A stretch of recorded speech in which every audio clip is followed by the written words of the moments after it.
देश में लगातार अलग अलग मस्जिद में सर्वे किया जा रहा है, उस पर मंदिर होने का दावा किया जा रहा है। इस बारे में आप क्या कहना चाहेंगे? लिस्ट में हो सकता है बहुत से मंदिर उस लाइन में आ जाएं कि उसके नीचे पहले मस्जिद थी, फिर किसी राजा की वो शासन आया, उसने मस्जिद को तोड़ करके मंदिर बना दिया। तीसरा तो कमल को जाएगा और पहला दूसरा भी हम डाल देंगे आपका कमल पे। हिजाब मुझे लगता है इट इज वेरी सिंपल, मैं पहने बैठी हूँ, इससे किसी को क्या दिक्कत हो सकती है? किसी के भी हाथ में आपको स्याही नहीं है, सबका वोट पड़ चुका है। कहाँ से वो वोट पड़ा? संभल, बहराइच, और ये अगर नहीं रोका गया तो ये पूरे देश में आग लगा देगा। मुझे लगता है कि जितना कपड़े उतारने की आज़ादी की बात करती है मीडिया, उसको ये भी सोचना चाहिए कि जो कपड़े पहनने की आज़ादी चाह रहे हैं, ये उनका भी राइट है कि हम कितने कपड़े पहन सकते हैं। मैं आपके चैनल से आज बहुत एक स्पेशल बात कहूँगी। दरबार में शाहों के सर खम नहीं करते, दुनिया यही करती है मगर हम नहीं करते। ये बात समझनी चाहिए गवर्नमेंट को। और हाउस अरेस्ट ऐसे नहीं होता है कि 2 कांस्टेबल बिठा दिए, 4-5 थानों की पुलिस भी होगी, टीयर गैस भी होगी और पीएससी भी होगी। मतलब एक महिला को रोकने के लिए हाल।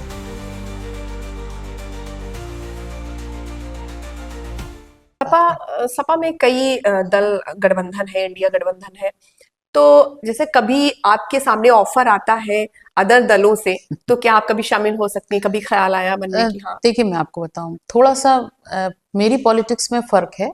मैं एक मिशन के तहत पॉलिटिक्स में आई हूँ, और एक आंदोलन से निकला हुआ जो संघर्ष किया हुआ मुझे लगता है इंसान होता है, वो बहुत लालच में नहीं पड़ता है। जाहिर बात है, दूसरे दल में क्यों जाएंगे जब कुछ मुझे ऑफर हो ही हो। मुझे उसकी फिक्र नहीं है। मैं समाजवादी पार्टी के साथ रहना पसंद करूंगी।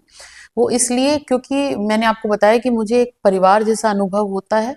मुझे राष्ट्रीय अध्यक्ष जी से, डिम्पल जी से और पूरे समाजवादी पार्टी के लोग जो और भी हैं, उनसे बहुत सम्मान मिलता है, बहुत कुछ सीखने को मिलता है। मुझे किसी किस्म की कोई लालच नहीं है। मैं जहाँ हूँ मैं वहाँ बहुत खुश हूँ, बल्कि मुझे ये लगता है कि जो जिम्मेदारी मुझे दी गई है राष्ट्रीय प्रवक्ता की, वो ही बहुत बड़ी है। मैं उसको ही अच्छे से कर लूँ तो बहुत है। मैं किसी दल में कभी नहीं जाऊंगी। मेरा दिल इसी दल से मिला हुआ है और मैं इसी दल में रहना पसंद करूंगी आखिरी बार इंशाल्लाह। मुलाकात कब हुई अखिलेश जी से? मेरी मुलाकात अभी 22 तारीख को नेताजी का जो यौम पैदाइश होता है, बर्थडे, तो उस दिन मुशायरा कवि सम्मेलन था। तो उसमें मेरी मुलाकात हुई थी, डिनर था बल्कि साथ में। तो अच्छी काफी मुलाकात समय हुई तक। हमारी। जी जी, साथ में रहे। अच्छा, मैंने जो पढ़ा है 2021 में कुछ ऐसा हुआ कि करीब 100 पुलिसकर्मी आधी रात में आपके घर घुस जाते हैं। बहुत अजीबो तरह की उनकी हरकतें रहती हैं, ये आपने ही कहा था, हमने आपका बयान सुना। क्या हुआ था? वो घटना क्या थी वास्तविकता में? एक्चुअली रात में पुलिस आई थी, उनके साथ एक भी लेडी पुलिस नहीं थी। सबसे पहली चीज तो ये। अब इनके दिलों में यही एक बात रहती होगी कि इतनी मुखर तरीके से ये आवाज उठाती रहती हैं, प्रेजेंट जो गवर्नमेंट है उसके खिलाफ बोलती रहती हैं। मुकदमे ऑलरेडी मेरे ऊपर हैं, आप समझ ही सकती होंगी, जब से सीएनआरसी में मैंने आवाज उठाई थी उसके बाद से।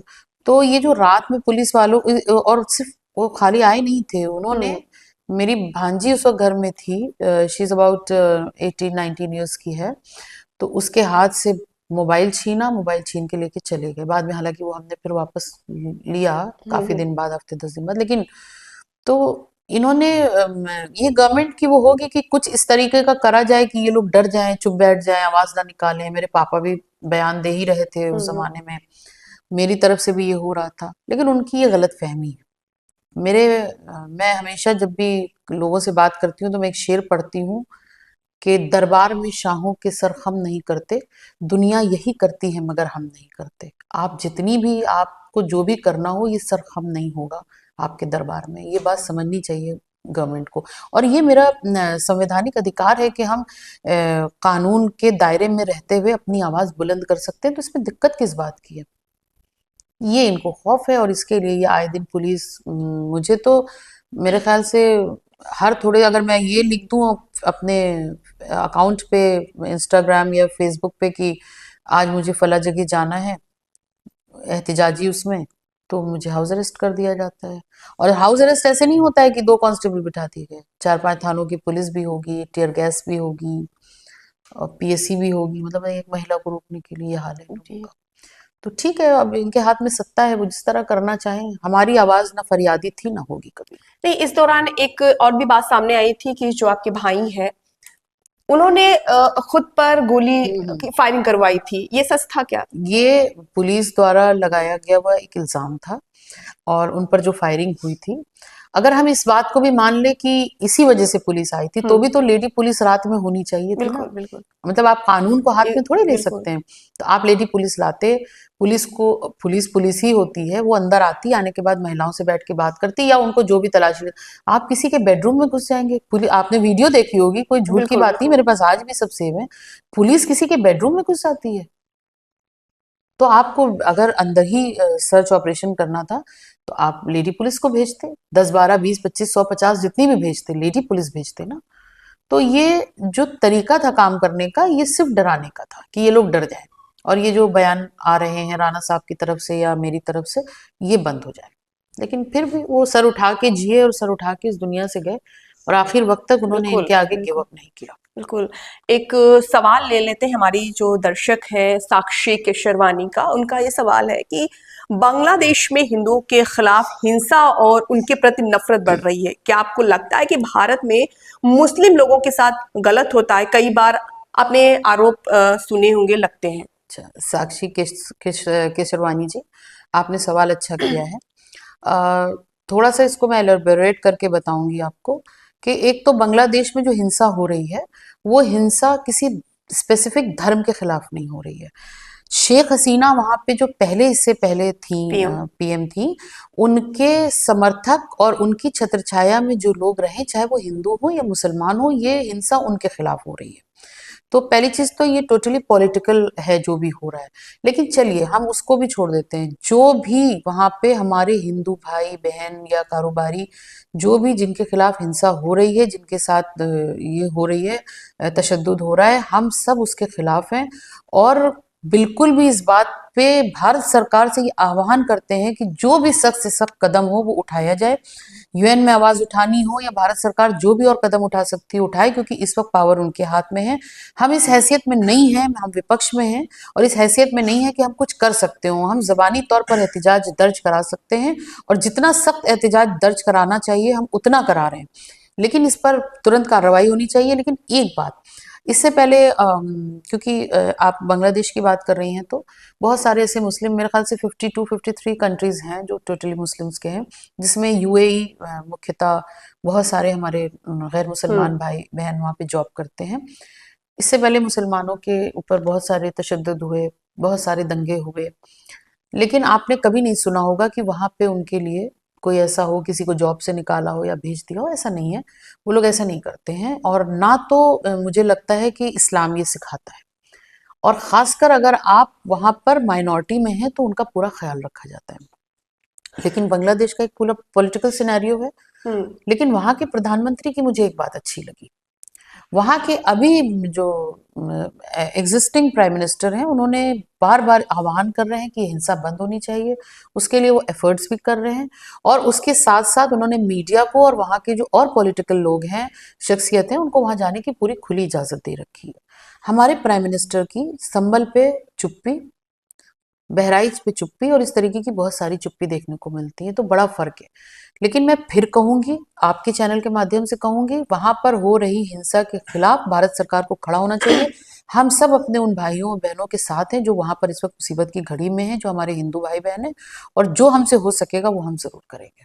वहां पर लगातार जो हिंदू है उनके साथ अत्याचार हो रहा, वहां के मंदिर तोड़े जा रहे हैं, उन्हें जॉब से निकाला जा रहा, ये बेहद ही निंदनीय है। बहुत निंदनीय है। मतलब आप ये सोचिए कि वो वहां पे रोजगार कर रहे हैं, जमाने बिल्कुल से रह रहे हैं, और वहां की जो इकोनॉमी है उसका एक बड़ा हिस्सा है वो। तो बिल्कुल। उनको आप कैसे इग्नोर कर सकते हैं? और इग्नोर करना तो छोड़िए, आप उनके ऊपर जुल्म तशद्दुद कर रहे हैं।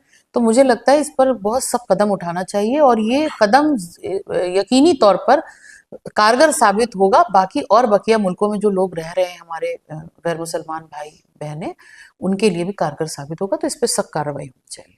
14 करोड़ बांग्लादेशी मुसलमान जब 28 करोड़ हाथों में लाठी डंडा लेकर दिल्ली के लाल किला पर आएंगे, तो क्या हिंदुस्तान का मुसलमान उनका सपोर्ट करेगा? सपोर्ट करना चाहिए या फिर विरोध करना चाहिए? क्यों आएगा? किसमें इतनी हैसियत है जो हिंदुस्तान के अंदर आ जाएगा? कौन आने देगा? मौलाना इनायतुल्लाह अब्बासी ने ये बात कही है। ये जिन भी मौलाना साहब ने ये बात कही हो, हिंदुस्तान का मुसलमान इस देश के लिए मर मिटने वाला रहा है, उसका इतिहास रहा है। जिसने इतिहास ना पढ़ा हो वो जरूर पढ़ ले उठा करके। ये देश इसमें जो खून जज्ब है जो मिट्टी में, वो हिंदू मुसलमान सिख ईसाई सबका है, और किसी की हैसियत नहीं है कि यहाँ के मुसलमानों के होते हुए किसी भी किले, मंदिर, धर्म, हमारी अंदरूनी लड़ाई अलग हो सकती है, हम आपस में भाई बहन होते हैं, घर में लड़ लेते हैं, लेकिन कभी किसी बाहर वाले के हमला होता है तो हम सब एक हो जाते हैं। वही इस मुल्क की पूरी कहानी है। तो किसी बाहर वाले की हैसियत नहीं है कि वो यहाँ पर आंख उठा के देख ले। ये सब बातें करके सिर्फ लोगों में, आप दिलों में दरार पैदा करने उनका की ये कोशिश बयान कर रहे आया हैं। है कि अगर कोई भी हाथ लगाएगा हम उसका हाथ तोड़ देंगे। बिल्कुल 14 करोड़ बांग्लादेशी हैं, उनका हाथ तोड़ देंगे बिल्कुल हिंदुस्तानियों बिल्कुल की। बिल्कुल। तो उनका ये बयान आया है। अच्छा, सुमैया को ऐसा लगता है कि देश में विकास नहीं हो रहा है, मजहब की राजनीति हो रही है। देखिए, इसमें मुझे सुमैया को क्या, मुझे लगता है कि कोई भी न्यूट्रली अगर सोचेगा तो वो करेगा। आप देखिए, अगर आप सिर्फ उत्तर प्रदेश की बात करें, उत्तर प्रदेश में जब समाजवादी पार्टी की सरकार गई, भारतीय जनता पार्टी की आई, तो एक्सप्रेसवे हमने इनॉग्रेट किया। उसका इनॉग्रेशन फीते के फीते काट रहे हैं, एमओयू का एमओयू कर रहे हैं, सारा क्रेडिट अपने ऊपर लेने की कोशिश कर रहे हैं। पहले तो ये उसको विकास बताते रहे। हद तो तब हो गई जब वेस्ट बंगाल के एक पुल को हमारे उत्तर प्रदेश के सीएम ने अपने उत्तर प्रदेश का पुल दिखा करके विकास का पूरा एक बैनर बनवाया। ये बहुत शर्मनाक है, क्योंकि इनके पास है ही नहीं कुछ। और विकास की बात ना होने पाए, नौकरी की बात ना होने पाए, स्वास्थ्य सेवाओं की बात, बदहाली की बात ना होने पाए, इसके लिए हम हिंदू मुसलमानों के बीच में ये तफरका डाल के और अपना उल्लू सीधा कर रहे हैं। अगर आप विकास की ही बात करेंगे तो जिसको ये विकास कह रहे हैं वो विकास नहीं हो सकता है। जहां पर बेरोजगारी का दर बढ़ चुका हो, जहां पर महंगाई अपनी चरम पर पहुंच चुकी हो, जहां पर स्वास्थ्य सेवाओं की बदहाली, मैं अभी ककराला गई थी, बदायूं के पास एक जगह है, तो वहां पर 1.5 से 1.25 लाख की आबादी में एक CPHC जो होता है वो है, उसमें से मात्र एक डॉक्टर है। यानी कि 1.25 लाख की आबादी को एक एक डॉक्टर डॉक्टर हैंडल हैंडल कर कर रहा है। रहा है। तो हमने कहा वो डॉक्टर भी कब तक डॉक्टर रहेगा, वो भी मरीज बन जाएगा भाई, वो उसके ऊपर भी तो बोझ बहुत है। तो कुल, और सीवर है नहीं वहां पे, सड़कों का बुरा हाल है। मैं ये एक जिले की बात, क्योंकि मैं वहां के एक आंदोलन में शामिल होने गई थी। ओके। तो ये किस विकास की बात कर रहे हैं? बिजली महंगी, पानी महंगा, वाटर टैक्स महंगा हो गया, हाउस टैक्स महंगा हो गया। तो अब विकास ये किसको कहते हैं भाई, ये इनको समझाना पड़ेगा। अगर ये ग्लोबल मीट कराते हैं, आकर के बाहर के लोग यहाँ आते हैं, शहर पूरा सजता है, विकास नहीं। हमारे थाली में भोजन थोड़ी आ जाएगा उससे। आपकी मीट से थाली में भोजन कैसे आ जाएगा? शहर को आपने खूबसूरत बना दिया, वक्ती तौर पे सजा दिया कि फला के प्राइम मिनिस्टर आएंगे, कहीं का कोई डेलीगेशन आएगा। अरे भाई, हमारे बच्चे को नौकरी कब मिलेगी? बात तो अब इस पे होनी चाहिए, और इस पर बात ना होने पाए इसके लिए संभल हो जाता है, इसके लिए बहराइच हो जाता है लोगों का। अरे वहां पे इतने लोग मार दिए गए, अरे वहां पे एक मुसलमान मार दिया गया, वहां पे एक हिंदू मार दिया, इसमें भी भटका देते हैं। असल स्ट्रेटेजी यही है, क्योंकि जब आपके पास कोई काम करने, जैसे हम लोग जब छोटे थे, मैं तो इतनी शैतान नहीं थी, लेकिन मेरे क्लास में जो बच्चे थे, जो सबसे शैतान बच्चा होता था वो यही करता था। वो अपनी शैतानी छुपाने के लिए किसी और तरफ टीचर को डाइवर्ट करना हो तो वो कुछ दूसरा करने लगता था, कि हमसे होमवर्क ना पूछने पाए, हमसे ये ना करने पाए। तो ये इन्होंने यही काम किया है। और मैं एक बात कहना चाहती हूँ कि जो हमारे प्राइम मिनिस्टर और हमारे सीएम दोनों, ये प्रोग्रेसिव बिल्कुल नहीं है, विजन नहीं है। मैं, हमारे नेता में विजन है, और जो विजनरी होगा वो ही विकास कर सकता है। तो अब विजन पैदा तो किया नहीं जा सकता है, एजुकेशन बहुत बड़ा उसमें एक हाथ होता है, मायने रखती है। तो थोड़ा सा उसका लेकिन लैक सुमैया ऑफ जी, आप देख एजुकेशन। रही होंगी जब हम लोग पढ़ाई करते थे, लैंप रखकर पढ़ाई करते थे, लेकिन आज के टाइम पर क्या है, लाइट आ रही है, लगातार लाइट आ रही है, पानी गांव में सप्लाई हो रहा है, तो कहीं ना कहीं विकास तो हो रहा है। कौन से गांव में कनेक्टिविटी लाइट आ रही है? कनेक्टिविटी की अगर बात करें वो भी डेवलप हो रहा है, ये सत्ता पक्ष के भी लोग कहते हैं। देखिए, बात सुनिए मेरी, आप सही कह रही हैं। पहले लोगों के पास घोड़े गाड़ी होती थी, फिर साइकिल आई, फिर बाइक आई, फिर कार आई, BMW, मर्सिडीज वगैरह वगैरह। इसको आप डेवलपमेंट कहेंगी?